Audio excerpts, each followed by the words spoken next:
Hey guys, this is SamanthaNeeley, and this is my informative speech on feminism. Sally Kempton once said, "I became a feminist as an alternative to becoming a masochist."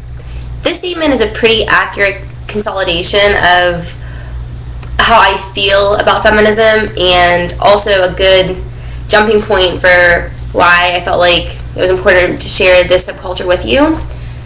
Feminism is universally important, not just to women, but to everyone, because by creating equality between the sexes, we can begin to work together as opposed to against each other to conquer bigger global issues. When you say the word feminist, the image that pops into most people's heads is this like hairy-legged, megaphone-holding, man-hating, like bra-burning woman. Kind of something like this. But that's not necessarily true. According to the Merriam-Webster dictionary, the definition of feminist is a collection of movements aimed at defining, establishing, and defending equal political, economic, and social rights and equal opportunities for women. A more complete understanding of feminism comes from its shift into the philosophical realm and the development of the feminist theory. The feminist theory basically critiques social and political relations, but also goes past that to also focus on the promotion of women's rights, interests, and issues such as discrimination and stereotyping, sexual objectification, sexual violence, and oppression. The history of feminism is typically broken down into three waves, which Estelle Friedman outlines in her book, No Turning Back, A History of Feminism and the Future of Women. The first wave took place in the United Kingdom and the United States during the 19th century and the early 20th century. The movement's original focus was to secure equal property rights for women, and also to kind of move away from the idea that a woman after marriage belonged to her husband. But towards the end of that the focus also shifted to women's suffrage and women's right to vote. It was around the same time period that a famous feminist by the name of Margaret Sanger was on her crusade to inform women that their body was their property and it was their choice what they did with it. She was big into promoting contraceptives, and to encouraging women to realize that they did not have to have pregnancies that they did not want. She said that no woman can call herself free who does not own and control her own body. No woman can call herself free until she can choose consciously whether she will or will not become a mother. In 1914, Margaret Sanger launched The Woman's Rebel. It was a monthly newsletter that promoted contraceptive use and also coined the term birth control. This marked a turning point because it was the first time that women were really encouraged to take control of their own bodies and to make choices such as becoming a parent and see them as choices as opposed to consequences of something they did. Second wave feminism began in the 1960s and lasted until the 1980s. The main purpose of this wave was to end discrimination based on gender and shift the social gender role ideas.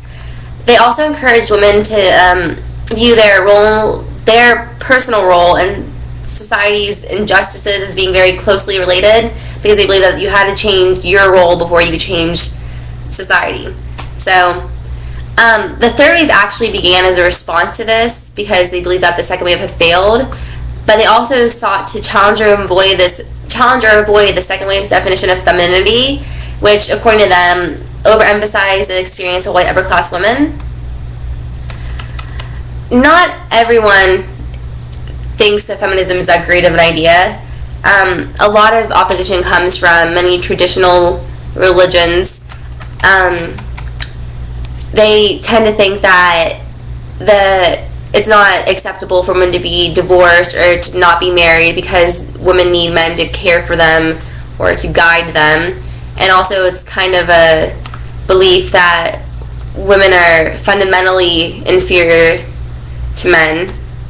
So it's attitudes such as these that make it clear that there is still a huge need for feminism even today.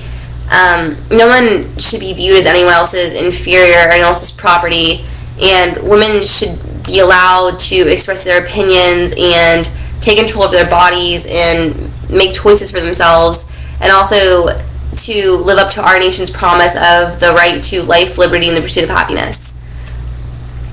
Even though there's still some work that needs to be done, feminism has already made quite an impact on society. They were at the forefront of the women's suffrage movement. They helped to gender neutralize the English language, taking like words like policeman and making it police officer, or fireman and making it firefighter, things like that. They helped to secure nearly equal pay between the sexes. They helped to give women the right to choose when to end a marriage or a pregnancy, and also to choose when to get into a marriage or to become pregnant.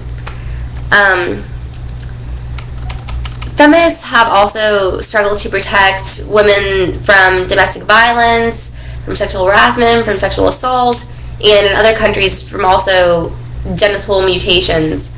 The last set of concerns that I discussed are probably the ones I feel most strongly about, because I believe fully that a woman's body is her property and that nobody should mess with it or take it from her in any way that she does not want. But you don't have to be a woman to be a feminist, just so you know. As Michael Kimmel and Thomas Most Miller point out in their book, Against the Tide, Pro-Feminist Men in the United States, you can be pretty much anybody. All you have to do is have a belief in equality and fairness between the sexes. Pro-feminism is the term that is most commonly given to men who support the feminist movement. Many pro-feminist programs have been established, including anti-violence work with young boys and offering sexual harassment workshops in workplaces, running community education campaigns, and counseling males who have already been violent towards women. And just to clarify, feminists don't hate men. They are just enraged by the rules that are forced upon women and by the barriers that are placed in their way for no real reason. And I think that it's a good thing. I think that every girl should be taught from a young age that she is just as capable as any man of doing anything she wants, that she is just as smart, just as talented, and that she can be right up there with them. I think that every young girl needs to be taught that her body and her mind are something to be respected and taken care of, not hidden or abused. I think that she needs to be told that she possesses the same value and she needs to be able to demand the same respect as a man. And I think that feminism really is a key factor in having healthier, happier women worldwide. Margaret Truden once said, I can't be the rose in any man's lapel. And I agree with this, but on a personal level, it goes past that. It's not that I can't be this, it's that I refuse to be this. I refuse to settle for anything less than my maximum potential, and I believe that all women should. And I think that's why feminism is such a big deal and why I chose to share this subculture with you guys. So I hope you enjoyed it, I hope you found it informative, and I hope it makes you think.